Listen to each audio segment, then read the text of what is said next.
الله الرحمن الرحيم الحمد لله رب العالمين والصلاة والسلام على سيدنا ونبينا وحبيب قلوبنا وطبيب نفوسنا والشفيع ذنوبنا وعبد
چار مذکورات ایسی ہیں جن کا جنت کو اشتیاق ہوگا، انہیں جنت میں جانے کا شوق نہیں ہوگا، جنت کو اشتیاق ہوگا کہ یہ ہمارے پاس آئے۔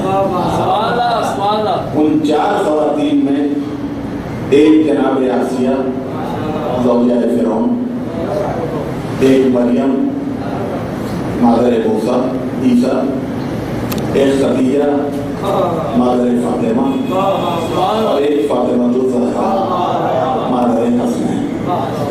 اس کے بعد صاحب صداقت المبارکہ کہتے ہیں پیغمبر نے ارشاد فرمایا کہ ان چاروں خواتین میں فاطمہ کو وہی مقام حاصل ہے جو چاروں آسمانی کتابوں میں قرآن کو حاصل ہے۔ تو پڑھیے محمد و آل محمد۔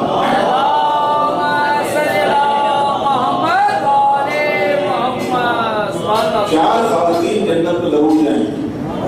پہلی کون؟ آسیہ۔ آسیہ کون؟ فرعون کی زوجہ، ایک کافر کی زوجہ کی جنت مشتاق ہوگی۔ اور قرآن نے بھی کہا، قرآن نے کہا چار عورتیں ایسی ہیں جو جہنم میں ضرور جائیں گی۔ اس میں ایک زوجہ نوح، ایک زوجہ لوط، اور سورہ تحریم میں کہا نبی کی دو ایسی بیویاں جن کے دل بڑے ہوئے۔ وہ کہیے محمد و آل محمد۔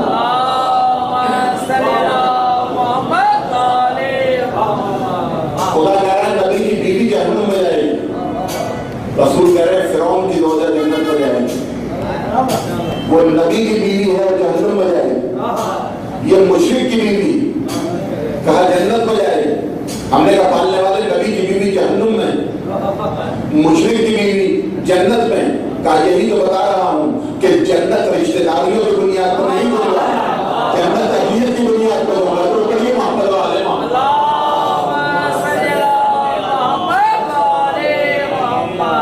آسیہ کون؟ جو فرعون کی زوجہ تھی، فرعون کے گھر میں رہتی تھی، فرعون کا کھاتی تھی۔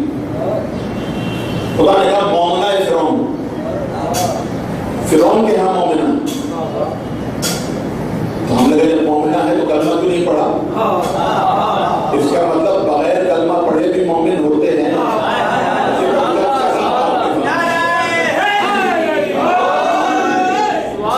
بتائیے آسیہ نے کلمہ پڑھا تھا؟ آسیہ نے کلمہ تو نہیں پڑھا۔ میں نے حالت کا خود مناظرہ تھا، میں نے کہا آسیہ کلمہ کیوں نہیں پڑھ لیتی؟ کلمہ پڑھ لوں گی تو فرعون مار دے گا۔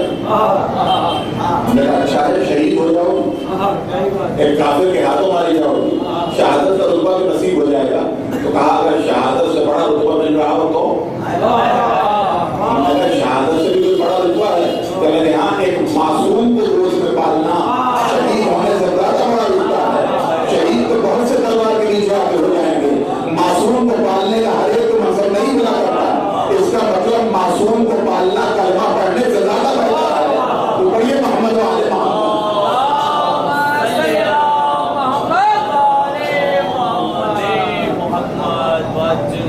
جو چھوٹے سے مسلمانوں کو پالے